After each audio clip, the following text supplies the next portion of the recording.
WannaCry. In May 2017, computers around the world began locking up without warning. Screens went black, files were suddenly encrypted, and a red message appeared demanding payment in Bitcoin with a strict deadline. This was WannaCry, also known as WannaCrypt, one of the most destructive cyber attacks ever seen. It spread rapidly by exploiting a vulnerability in Windows systems, moving automatically from one computer to another across entire networks without any user interaction.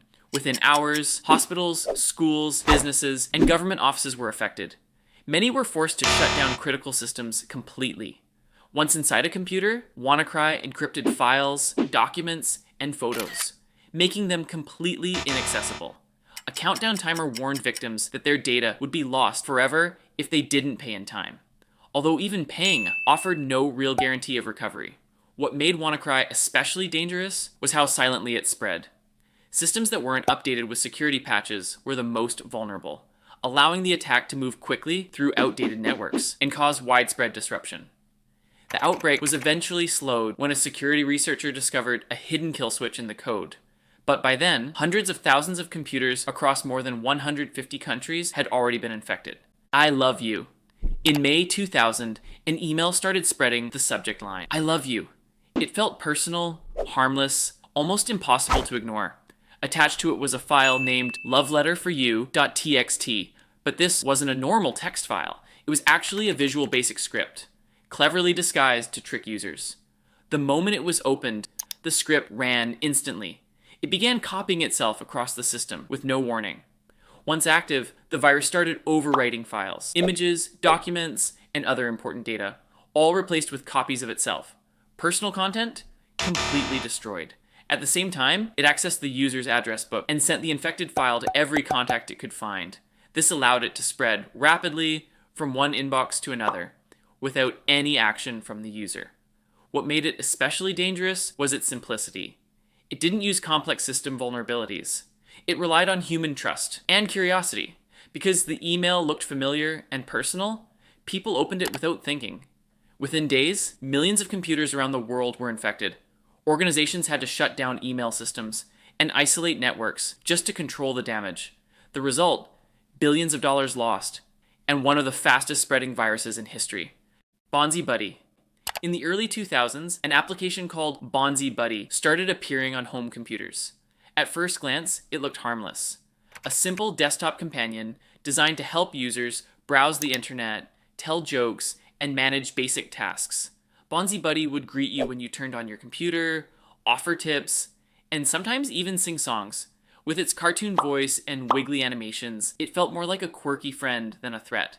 But behind that friendly appearance, Bonzi Buddy was far from innocent. The software collected personal information, tracked browsing habits, and displayed intrusive ads. It could slow down your computer and even install unwanted programs. Technically, it was meant to help, but many people considered it malware because of how aggressively it collected data and interfered with normal computer use. Bonzi Buddy became infamous, not just for spying, but for how persistent it was. Even after uninstalling it, leftover files and settings could remain and continue affecting performance. Over time, antivirus programs began flagging it as malicious, and its popularity quickly faded. Stuxnet. Discovered in 2010, this wasn't just another virus. It was a highly sophisticated cyber weapon.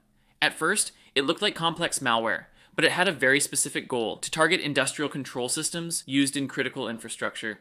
It focused on Siemens systems running Step 7 software, systems that controlled programmable logic controllers, or PLCs, the brains behind large industrial machines.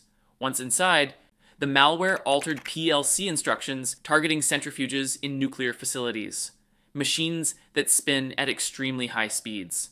Then it quietly manipulated them. Stuxnet forced the centrifuges to speed up and slow down in unusual patterns, slowly damaging the equipment over time. At the same time, it hid what it was doing.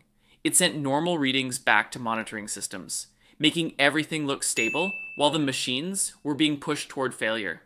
The attack is widely believed to have targeted Iran's Natanz nuclear facility, damaging around 1,000 centrifuges.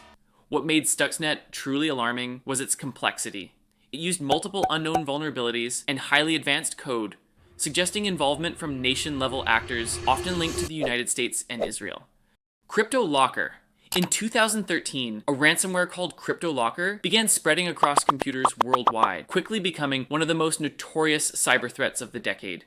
Its approach was different from most malware at the time. It locked users out of their own files and demanded payment to restore access. It usually spread through malicious email attachments and botnets. Once opened, it scanned the system for valuable files, documents, images, and other common formats. Instead of deleting them, it encrypted everything using strong cryptographic algorithms.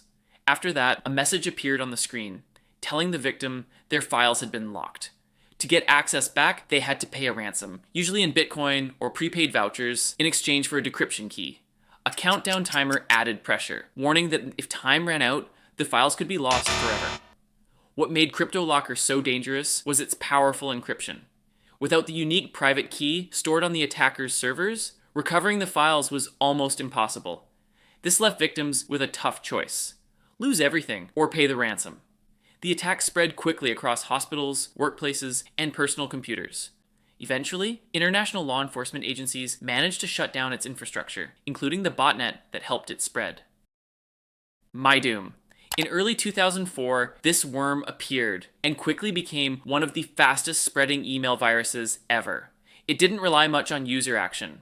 Instead, it spread automatically through email and network connections, jumping from one computer to another at incredible speed. Once inside, it scanned for email addresses, from files, address books, and cache. Then it sent itself as an attachment, often with misleading subject lines, because these emails looked like they came from real contacts. Many people opened them, and the infection spread even faster. But MyDoom wasn't just spreading. It slowed down systems, caused freezes, and triggered heavy network activity, making computers unstable. At the same time, it quietly built a network of infected machines, a botnet, controlled remotely without the user's knowledge. This botnet was used to launch massive DDoS attacks, flooding websites with traffic and taking major services offline. At its peak, MyDoom caused an estimated $38 billion in damage, making it one of the most costly cyber attacks ever.